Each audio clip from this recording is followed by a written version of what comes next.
Ah, merci de continuer à nous suivre sur ITV, ici et ailleurs, où que vous soyez à travers le monde. Merci de votre fidélité pour votre matinale. Toc Toc Sénégal, Monsieur Ndiaye, nous avons le plaisir de vous accueillir sur ce plateau comme chaque alxames, comme vous avez l'habitude de dire, alxamesu xaalis. Alxamesu xaalis ñu war a waxtaanee koom-koom. Mais cette fois-ci, deux choses yoo xam ne pour certains, c'est deux choses qui vont pas de pair, mais qui réellement de plus en plus commencent à aller ensemble. Économie et humanitaire. L'économie humanitaire, donc c'est quelque chose qui existe. C'est une réalité. Et c'est-à-dire que lu ëpp ci nit ñi. jàppewuñ ko li mu war a doon. te ñu jàppee ko li mu doonul.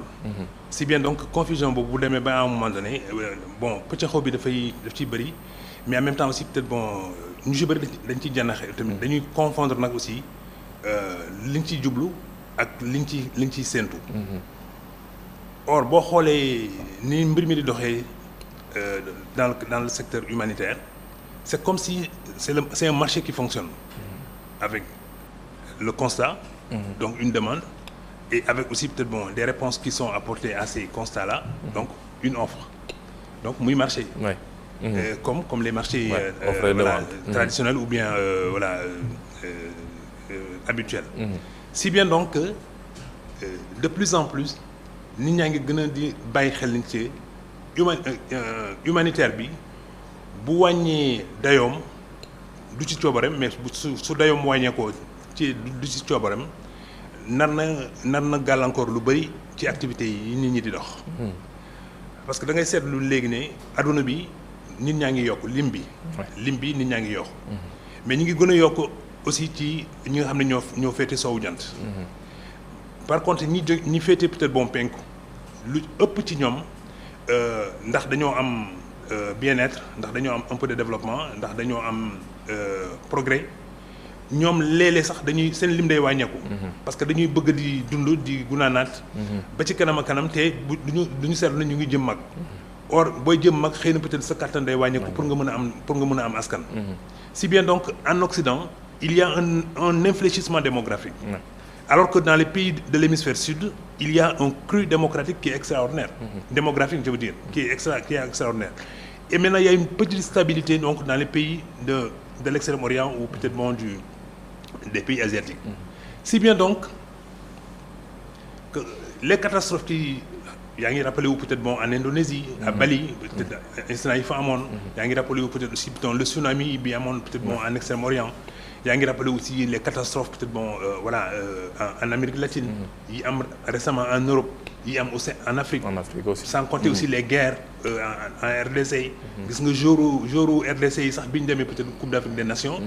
benn match defe naa dañoo taxaw adduna bi yëpp teg leen bët. à travers la télévision pour ne ñoom la am seen dëkk war na day ay jigéen yi nga xam ni peut-être bon dañ leen di pamti comme peut-être bon ay fowukaay. seen doom yi di xool ni ñu leen di pamti wala di leen caxate. te yooyu yëpp nekk ay musiba yi nga xam ne. fa nga doon amee jàmm boo fa amatulee jàmm da ngay toxu. te booy toxu nag da ngay wër aussi ci àdduna bi fan moo ëpp jàmm en tout cas fi nga jógee pour nga war fa mën a dem. mais dafa am aussi ñi nga xam ne ñi ñoom dañoo yéene ne li ñu am war nañ ko mën a bokk ak askan wi c'est-à-dire il y a une certaine générosité. buy am or cette générosité tamit mu ngi wàññeeku Asana. ndax nit ñi dañoo jàppale dañoo dimbali te gisuñu ci benn finalité gisuñu benn progrès buy tax ñu ne lañu leen waxoon nañ leen génne ci seen gafaka génne nañ ko mais gisuñu peut-être bon finalité bi en termes de développement de progrès ou d'évolution des populations. Sinon sax xëy na ñoom dañoo gis ne que yëf yi dafa gën takarnaase population yi elle migre à tout moment. On a vu en Afrique également que les jeunes dañuy jël looco songo géej gi ne ñu ngi dem Europe. bu ñu demee Europe aussi peut-être bon ñu leen di buntu xatal foofu te duñ fa am aussi jàmm. donc l'économie de l'humanitaire bi nga xam ne peut-être bokkoon na ci un des facteurs de stabilisation mu ngi commencé moom it di sooke. te buñ ci bàyyiwul xel ëllëg ci biir leneen encore mooy teguwaat ci ndodd nit ñi muy beneen musiba. Abdourahmane humanitaire bu njëkk bu suñ ko doon wax mooy da ngay def te yàlla tax.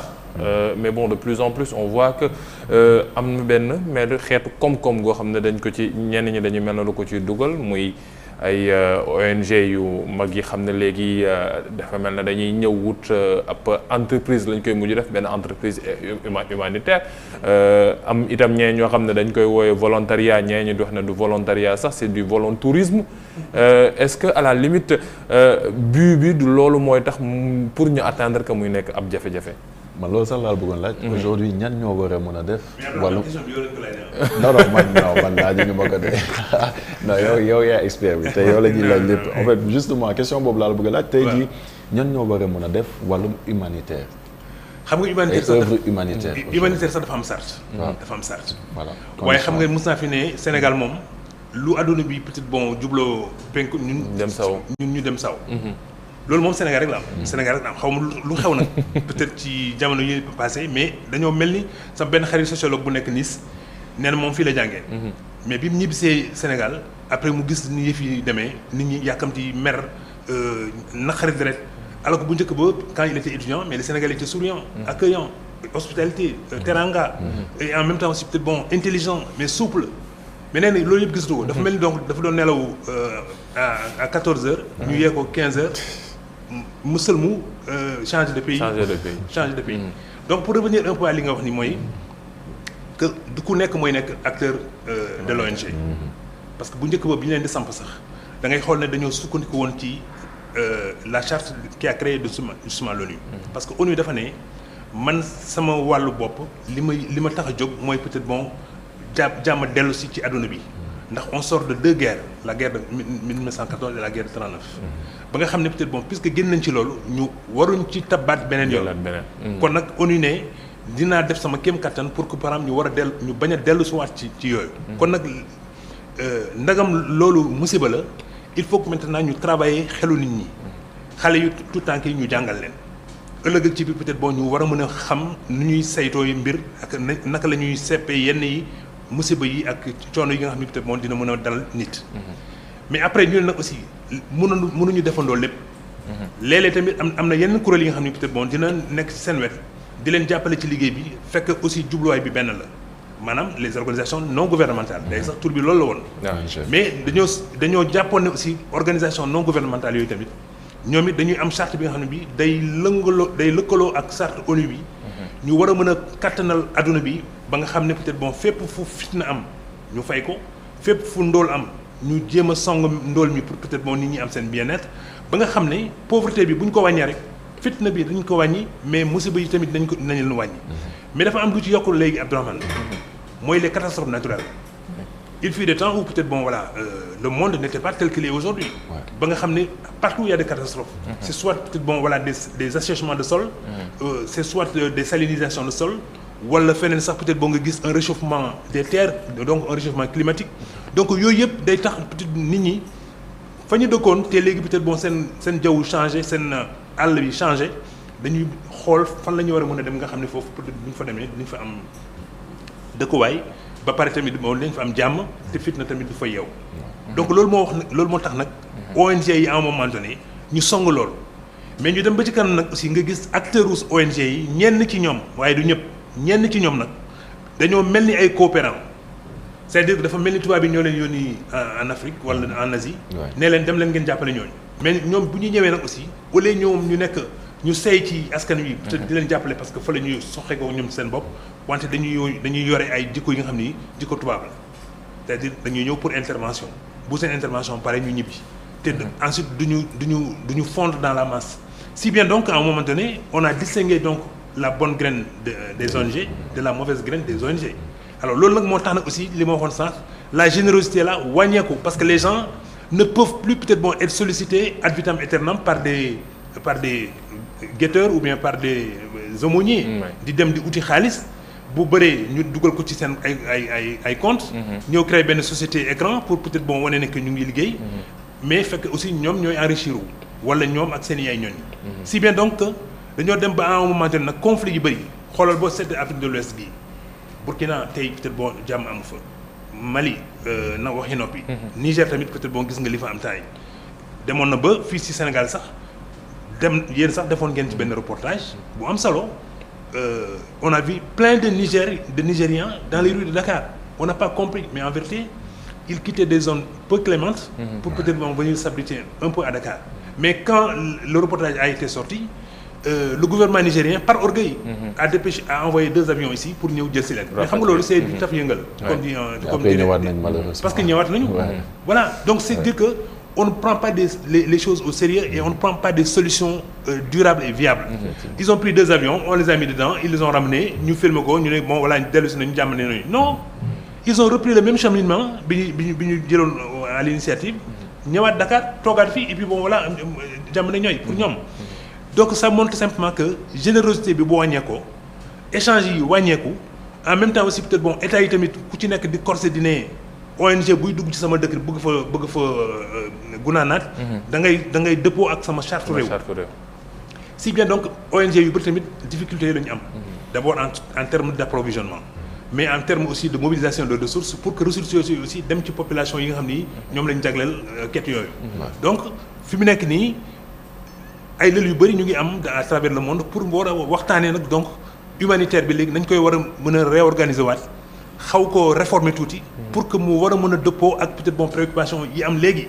nga xam ne tamit peut-être ñoom du ñu concurrencer les pouvoirs publics du ñu concurrencer les pouvoirs locaux mais ba pare aussi dans certaines zones où il y a une bonne production ñu dem jëli fa peut-être bon production bi fa nekk jënd ko may ñooñu kattan en termes de pouvoir d'achat.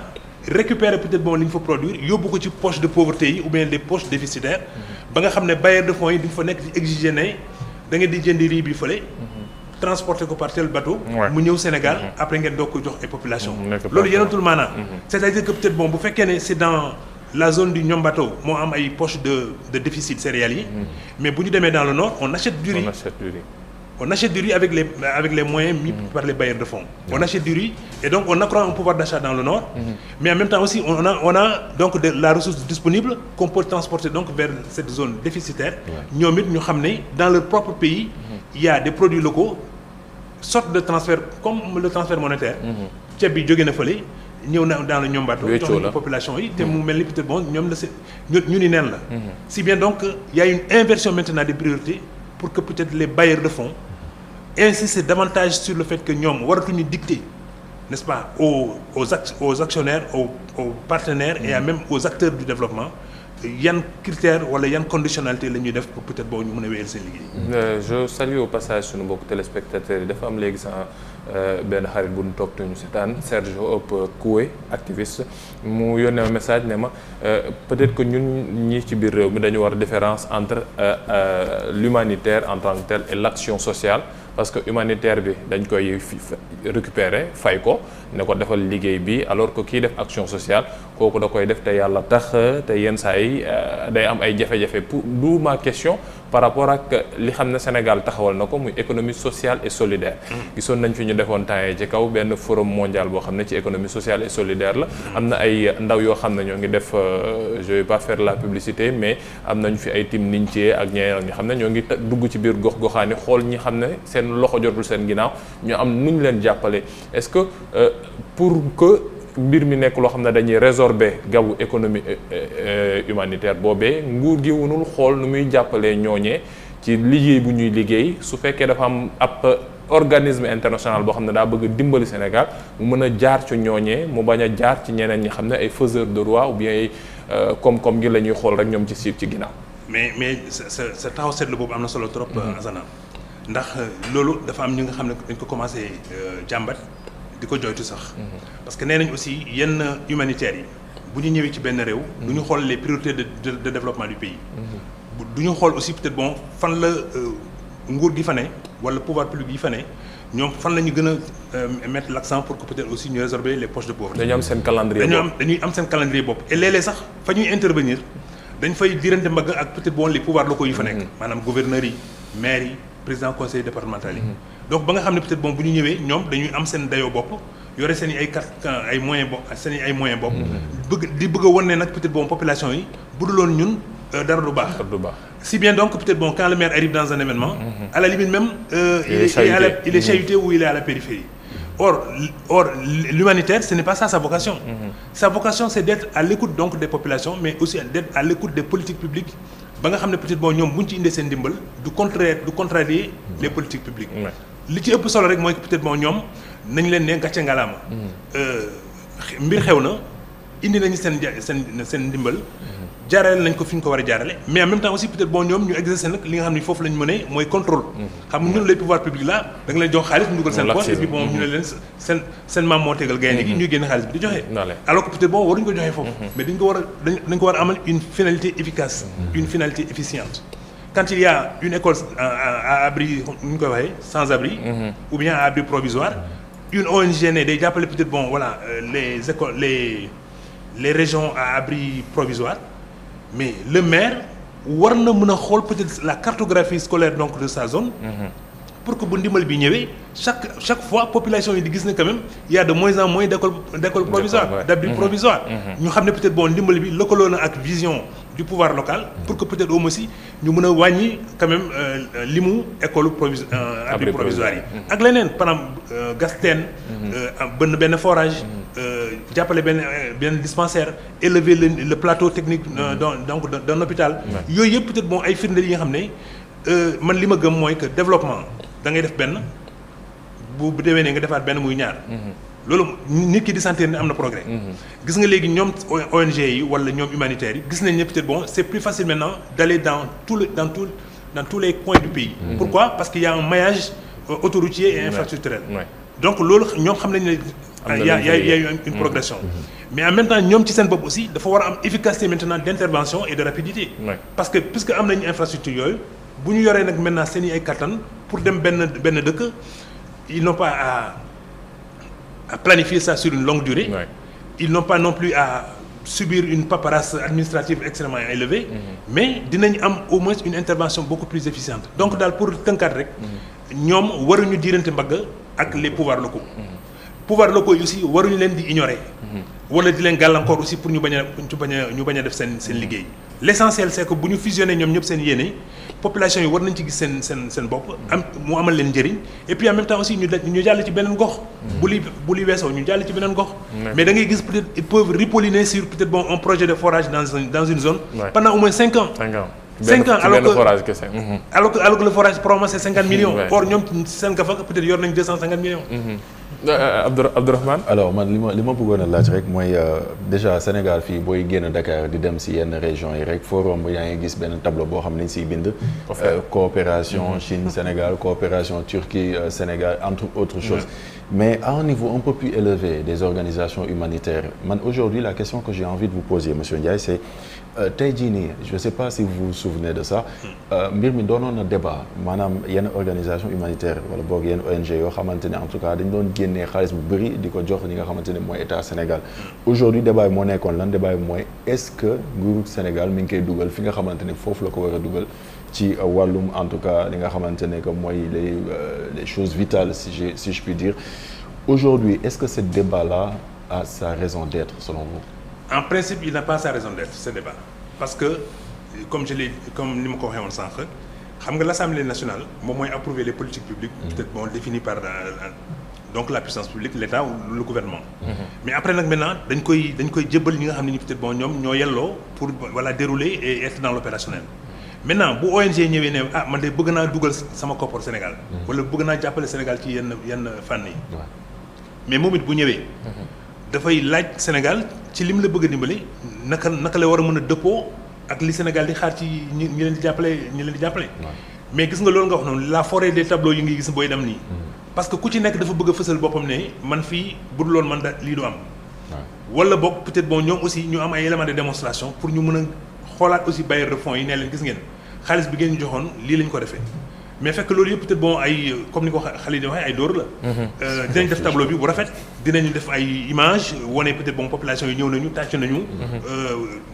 ubbi nañu robinet bi ndox mi xelli na des trucs comme ça. mais après fekk lañ fa def c'est peut-être le cinquième de li bailleurs de fonds yi joxe. pour que peut-être bon ñu amal population yi. ñu image bi rek captation image bi rek après ñu ni mat na. ñu ne mat na. alors que en vérité xëy na sax li ñu joxe. ci wàllu limu koppar xaalis ëpp na ñoom liñ ci investir ba nga xam ne peut-être bon des fois sax les gens se disent mais est-ce que ces humanitaires là ils n'ont pas à la place du cœur le portefeuille pour di war a roñ ci yenn yi et souvent on a décelé également ci ñenn acteurs humanitaires yi mais que ni politiciens yi di dundee avec des effets de démonstration de leur aisance sociale ñoom it noonu la ñuy dundee boo xoolee fii peut-être bon la géographie donc de l'immobilier dans Dakar mais certains des acteurs de l'ONG ils habitent dans les mêmes quartiers que les hommes politiques ou les hommes d'affaires ou je ne sais pas quoi donc il y a une sorte de similitude d'aspiration à une aisance matérielle mais loolu nax sa bopp la mais en même temps aussi nax réew mi la parce que autant il y a des ONG te loolu am na kenn ko ko wax aussi nee na li mu ONG dafa yokku ba jéggi dayoo et on ne comprend pas pourquoi il y a autant d'ONG intervenant souvent dans des secteurs qui sont plus ou moins réduits da ngay gis benn ONG sax bu njëkk ba benn rek la woon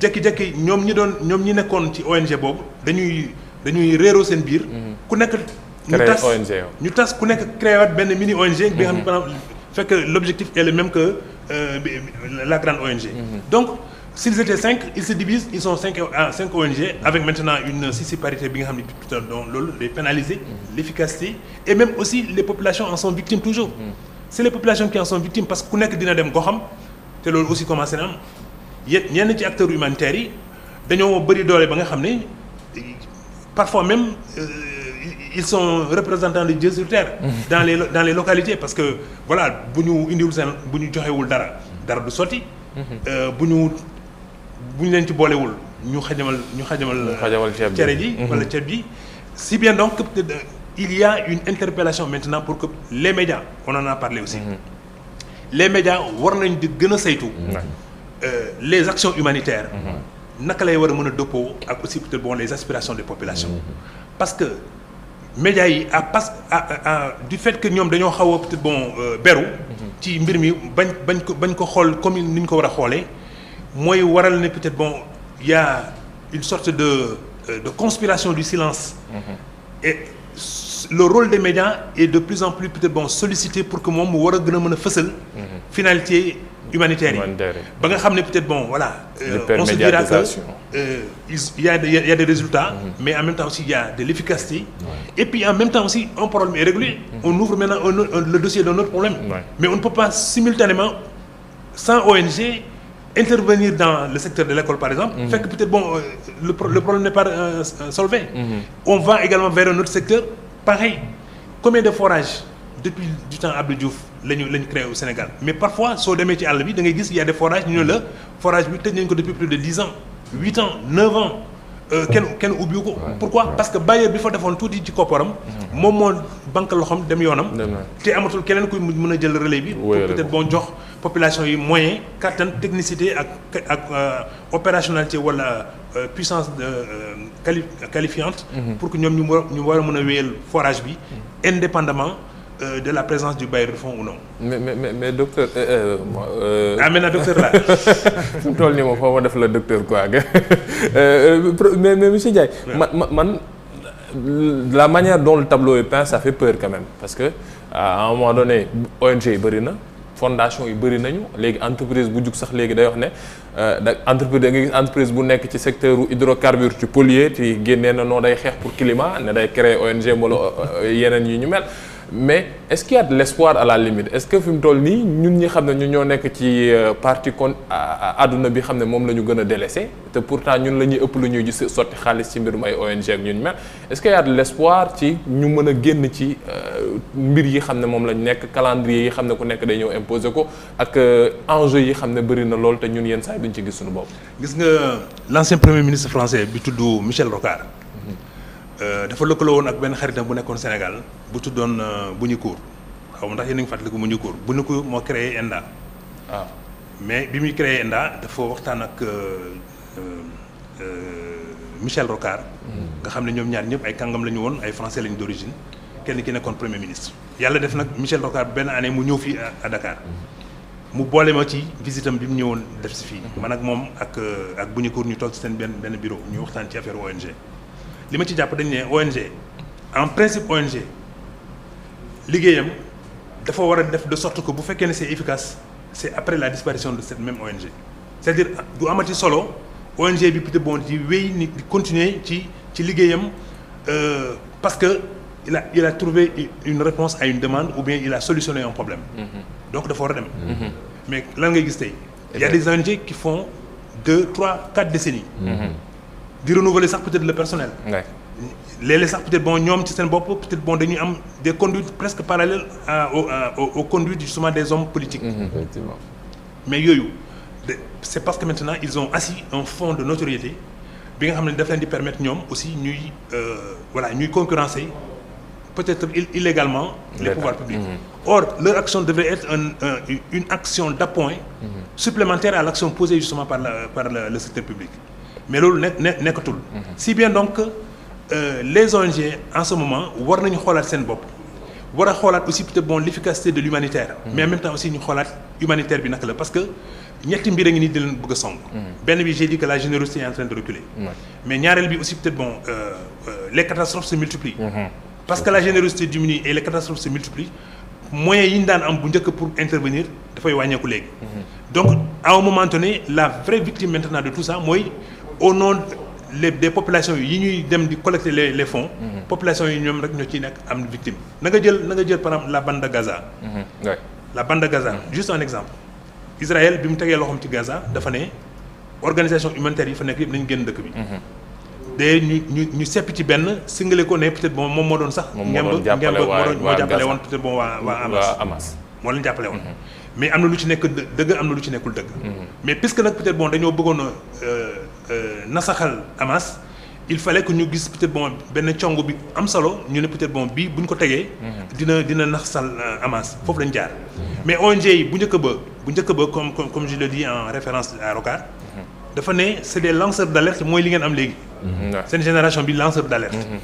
mais lanceur d'alerte moo doon di ne y a un vestige culturel dans un pays donné benn ONG ne moi je m'investis dans le secteur culturel pour préserver donc les valeurs culturelles. loolu am na. mais boo ko préserver ba pare mais sa finalité sociale amatul. keneen ne moi je pense que le littoral là est en train d'être attaqué par des érosions marines. il faut qu'on regarde une solution définitive pour permettre aux populations disons des eaux di mën a préserver peut-être bon aussi seen rapport à l'eau. loolu tamit boo ko fajee sa raison sociale jeex na. sa jaan wàcc na. mais de plus en plus maintenant on voit que ces ONG là pérennisent leur action. Compétissent inutilement rivalisent inutilement. et tout ça nag au nom d'une inefficacité que constatent peut-être bon voilà les observateurs comme vous les journalistes. ba nga xam ne peut-être bon on se dit mais tiens il y a nécessité de revoir un peu les stratégies humanitaires. de façon à ce que peut-être bon kay joxe ak kañuy jox mu bañ a am sax trop d'intermédiaires. parce que li mu intermédiaires yi bu yokkoo rek. dafay wàññi efficacité bi à la finalité. or on a vu que maintenant il y a des acteurs locaux par exemple boo gisee les jeunes. ressortissants d'un pays ou bien d'une zone bien donnée. ñoom ci seen bopp peut-être bon ñooy dem rencontrer les médias. gis nga donc le rôle des médias. rencontrer les médias waxtaan ak ñoom ne peut-être bon mais ñun li ñuy wax yëpp gisuñu ci dara. te pourtant ci suñu tur la ñuy dem di yelwaani ji. effectivement dañu jël yelwaan parce que yelwaan mooy loolu. da ngay dem ci ay bailleurs de fonds nga taper à leur porte ou bien peut-être bu nga def ay plaidoyer ñu jox la koppar bu dul jeex nga dugal sa gafa nga ñëwaat Dakar ne peut-être bon man tamit damay gundaanaat. comme ni ko xale yi di waxee. mais ci biir gundaanaat moom aussi nag duñu def. la taxoon ñu dem ñu jox leen xaalis alors maintenant l'interpellation est là mais je pense que plus l'interpellation devient populaire mieux on corrige donc les effets dévastateurs donc de l'humanitaire et on ramène le tout maintenant à des proportions plus justes pour que ñu xool humanitaire finalité am économique mais aussi finalité am sociale mu lëkkaloog maintenant ak l'action sociale du gouvernement pour que ñoom ñaar ñëpp bu ñu songee benn mbir du am contradiction seen biir te dina am efficacité ak finalité parce que le tout c'est de porter bonheur donc aux populations. de leur apporter un bien-être. un partenariat win-win boo xam ne le citoyen va se retrouver. quelque part c'est un partenariat win-win. parce que l'ONG quand elle intervient. elle trouve des jeunes qui n'ont pas de formation qualifiante. ou bien qui n'ont pas une vision donc de l'organisation des efforts de développement. mais ñoom bu ñu ñëwee indaale peut-être seen xam-xam indaale aussi peut-être seen ay kàngam. jàppale xale yooyu bu ñu demee ëllëg. xale yi duñu loru wala duñu tumuraanke dinañ ne coopérant bi dem na gis nga maa ngi leen di tuddee sax coopérant humanitaire bi dem na mais ñun mën nañu kattanal suñu bopp pour peut-être bon li ñu fi bàyyi ñun ñu wéyal ko c'est pas normal que peut-être bon une ONG installe un forage et puis 4 ans après son départ le forage ne fonctionne plus. Et on n'a plus peut-être même les outils techniques pour pouvoir peut-être faire redémarrer donc le forage. Et c'est pareil pour peut-être des dispensaires qui ont été équipés par des humanitaires, ou bien peut-être des routes qui ont été plus ou moins réhabilitées donc par les humanitaires. Et leneen li ci tegu nag mooy maintenant que jàmm amatul sax ci yenn régions yi. pour ñu fay mën a dem. pour ñu fay war a mën a dem. et aussi dañu leen di gàllankoor sax pour ñu ñëw parce que des fois aussi les ONG beneen problème bi ñuy jàmbat mooy ne que soo demee ci benn zone de conflit. nga jàppale benn xeet bi pour peut-être mu war a mën a sauver. ñeneen ñi dañu lay jàppee ne que ñi nga faral. waaw donc la position de neutralité te loolu aussi Rocard waxoon na ko. la position de neutralité justement des ONG elle est même remise en cause aujourd'hui. parce que fu benn ONG dugg rek ñu ne xëy na peut-être que diriger ONG bi foofu la cosaan la bokk. wala bokk fa la bokk. xoolal ONG yi doon intervenir dans en Casamance rek. à chaque fois on dit oui parce que il a un nom à consonance et ça le soupçon qui pèse sur les humanitaires dans certaines zones de conflit fait qu'à un moment donné peut-être même day décrédibiliser seen action. mais day wàññi seen dayoo et en même temps aussi peut-être day compromettre sax seen diggante ak population bi si bien que peut-être ils sont obligés de décamper wala bailleur de fonds bi bokk. jël moyens yi yu investiroon au Sénégal. jëmale ko ci beneen réew où il y a moins de contradictions et moins de soupçons. merci beaucoup monsieur Ndiaye ci li xam ne andiloon nañu ko tey ci économie humanitaire quelque chose de très intéressant boo xam ne Abdourahmane ni ko monsieur Ndiaye waxee rek il faut que peut-être ñun ñu def ci focus changer calibre pour xool nan la ñuy traiter l'affaire parce que c'est super intéressant ñu mën a xool finalité bi exactement est-ce que dina am. alors man ci li ma ci tënk rek ci li ma comprendre ci li mu wax mooy daanaka ONG amatuñu jubluwaay maanaam objectif. waaye itam problème yi bëri na ba mënuñu intervenir fépp. waaye tamit li nga xamante ne moo mujj. te moo gën a primordial instant yi nekk problème mooy ONG ñu si bëri en tout cas jëriñootuñu askan wi mais dañuy jëriñoo seen bopp. jëriñootuñu askan bi dañuy jëriñ seen bopp donc yu ñu war a gën a bàyyee xel sant ko baax gërëm ko monsieur Ndiaye on vous donne rendez-vous alxames beeti ñëw incha allah. beneen alxamesu xaalis fekk koppar yi gën a dugg poche yi gën a duun Sénégal yëpp mën a nekk ci jàmm suñu mbokku chrétien ngi nekk ci carême mu jàmm ñun itam ñuy waajal suñu carême